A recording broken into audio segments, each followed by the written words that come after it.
Thank you, Chad, for those kind words and for the even kinder work that you and the Human Rights Campaign Foundation do every day on behalf of the lesbian, gay, bisexual, and transgender young people here and across America.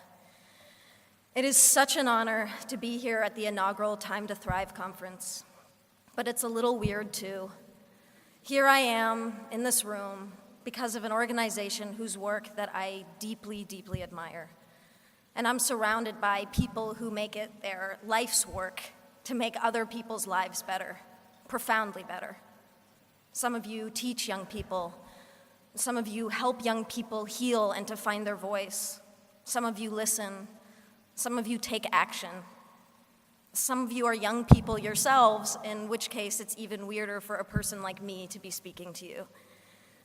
It's weird because here I am, an actress representing, at least in some sense, an industry that places crushing standards on all of us. And not just young people, everyone. Standards of beauty, of a good life, of success. Standards that I hate to admit have affected me. You have ideas planted in your head, thoughts you never had before, that tell you how you have to act, how you have to dress, and who you have to be. And I have been trying to push back, to be authentic, and to follow my heart, but it can be hard. But that's why I'm here, in this room. All of you, all of us, can do so much more together than any one person can do alone. And I hope that that thought bolsters you as much as it does me. I hope that the workshops you go to over the next few days give you strength, because I can only imagine that there are days when you've worked longer hours than your boss realizes or cares about just to help a kid who you know can make it. Days where you feel completely alone, undermined, or hopeless. And I know that there are people in this room who go to school every day and get treated like shit for no reason. Or you go home and you feel like you can't tell your parents the whole truth about yourself. And beyond putting yourself in one box or another, you worry about the future, about college, or work, or even your physical safety. And trying to create that mental picture of your life, of what on earth is going to happen to you, can crush you a little bit every day. And it is toxic and painful and deeply unfair. And sometimes it's the little insignificant stuff that can tear you down. Now, I try not to read gossip as a rule, but the other day, a website ran an article with a picture of me wearing sweatpants on the way to the gym. And the writer asked, "Why does this petite beauty insist upon dressing like a massive man?" Because I like to be comfortable.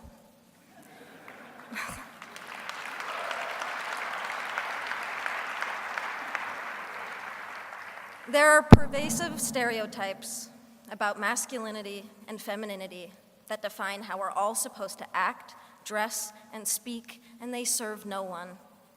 Anyone who defies these so-called norms becomes worthy of comment and scrutiny, and the LGBT community knows this all too well. Yet there is courage all around us. The football hero, Michael Sam, the actress, Laverne Cox, the musicians, Tegan and Sarah Quinn, the family that supports their daughter or son who has come out. And there is courage in this room, all of you. And I'm inspired to be in this room because every single one of you is here for the same reason.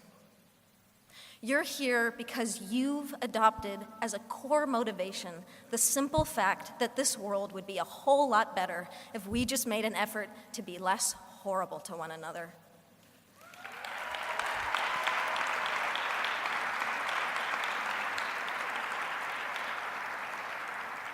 If we took just 5 minutes to recognize each other's beauty instead of attacking each other for our differences, that's not hard. It's really an easier and better way to live. And ultimately, it saves lives. Then again, it can be the hardest thing. Because loving other people starts with loving ourselves and accepting ourselves. And I know many of you have struggled with this. And I draw upon your strength and your support in ways that you will never know. And I am here today because I am gay. And because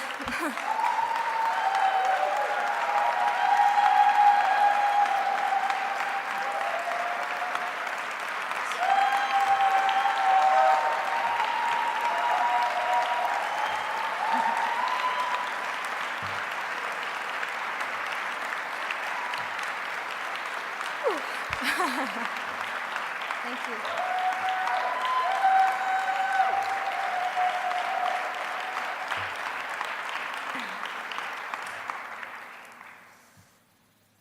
And because maybe I can make a difference to help others have an easier and more hopeful time. Regardless, for me, I feel a personal obligation and a social responsibility.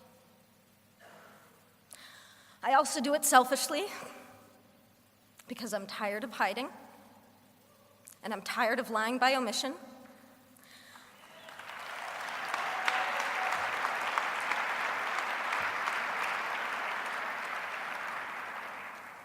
I suffered for years because I was scared to be out. My spirit suffered, my mental health suffered, and my relationship suffered. And I'm standing here today with all of you on the other side of that pain. And I am young, yes. But what I have learned is that love, the beauty of it, the joy of it, and yes, even the pain of it, is the most incredible gift to give and to receive as a human being. And we deserve to experience love fully, equally, without shame and without compromise. There are too many kids out there suffering from bullying, rejection, or simply being mistreated because of who they are. Too many dropouts, too much abuse, too many homeless, too many suicides. You can change that, and you are changing it. But you never needed me to tell you that. And that's why this was a little bit weird.